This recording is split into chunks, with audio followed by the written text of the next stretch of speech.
Time now for a ride on Honda's newest retro cruiser slash touring machine, the Valkyrie Interstate. 3 years ago, Honda surprised the world press when they launched the original Valkyrie, a 6-cylinder hot rod cruiser that appeared at first glance to be a stripped-down Goldwing injected with a heavy dose of steroids.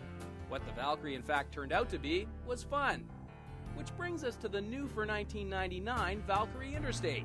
For this model, Honda tweaked the rubber-mounted 1520cc Big Block 6 for more mid-range, then added a fork-mounted fairing complete with AM/FM stereo, fuel gauge, and clock. The Interstate also comes wired for an intercom. However, CD changer, CB, and rear speakers are optional accessories. And speaking of tail section, out back, Honda added hard luggage and a top box, capable of stowing 2 full-face helmets. So how does this dressed-up version of the Valkyrie handle the increase in weight? We asked journalist Larry Tate and novice guest rider Mark Crawford to sample the Interstate. We wondered if it's still capable of flexing its muscle.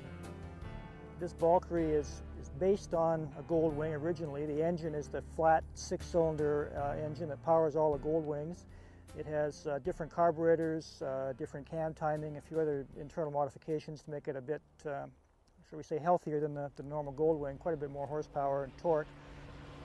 The engine, from what I understand, they've changed the mounts to rubber mounts on this one compared to the solid mounted on the old one.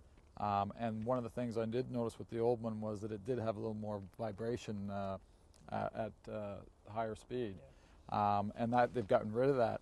And they also made a couple of other changes, I believe, to the ignition and whatnot to bring up the mid-range a little bit. Yeah. And I noticed that was another thing that I had noticed on the old one that I thought was a bit iffy.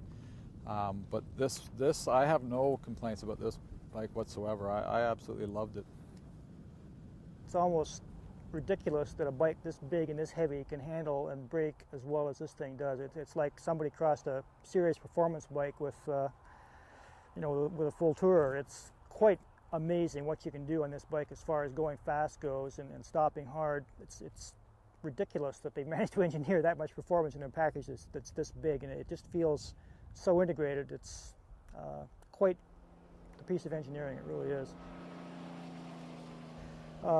Front brakes, again, quite remarkable for the size of the bike. It'll haul it down from high speeds with very little effort at all. You can see it's call an upside down fork. The slider part is at the bottom here behind this chrome cover, which is there to protect the internal part of the fork mechanism. Good sized rotors and 4-piston Nissan calipers at the front end. Very strong indeed.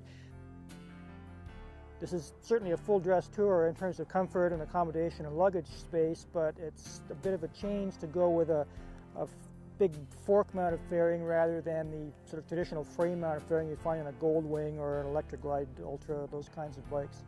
As you can see, it's kind of done in pieces. There's this big chunk up here which actually mounts on the forks up the top end, and these bulbous little boxes down here give some protection to your lower leg, as well as acting as vents to these guys direct air coming out of the rad off and away from the bike.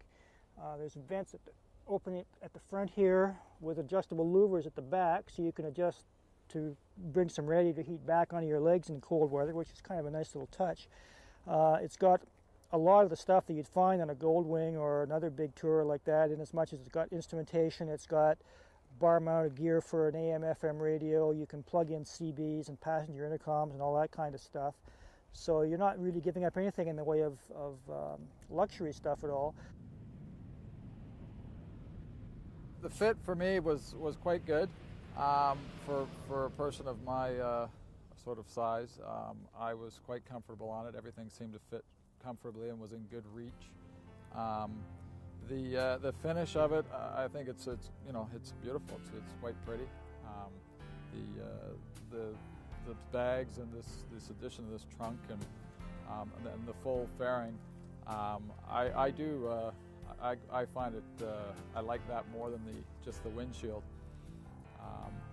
It was, like I say, I have no complaints or dislikes about the bike. I really enjoyed it.